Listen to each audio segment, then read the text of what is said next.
ভিডিওটা দিতে একটু লেট হয়ে গেল। ভিডিওটা হলো 2 দিন আগের। তো হ্যালো এভরিওয়ান, তোমরা সবাই কেমন আছো? আশা করি ভালো আছো, আমিও বেশ ভালো আছি। আর এই যে দেখতে পাচ্ছ আমি উনুনে রান্না করতে চলে এসেছি। আর উনুনে রান্না করছি সকালেও না রাতেও না, রান্নাটা হচ্ছে আমার দুপুরে। তো আমার অবস্থা এখন পুরোই ছাপড়ি মার্কা পাগলি। তো আমি কি অবস্থায় আছি সেটা না দেখে আমি কি করছি সেটা তোমরা একটু দেখো। এমনিতেও ততটা সুন্দর আমি নই। তো চলো, আমার এই পাগলির বেশ ধারণ করার কারণটা কি। কিছুদিন হলো সকাল বিকেল যখন পেরেছে তখনই বৃষ্টি হয়েছে। তো আজকে একটু রোদের মুখ দেখেছি।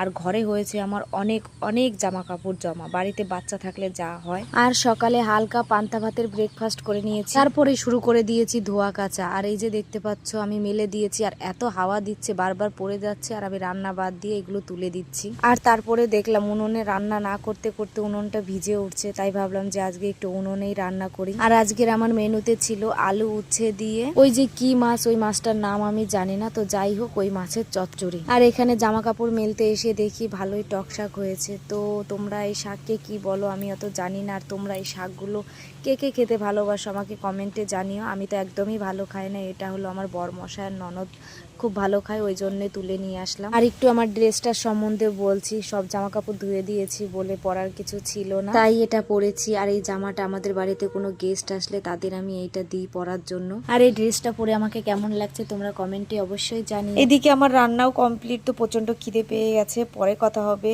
তো বাই, সবাই ভালো থেকো।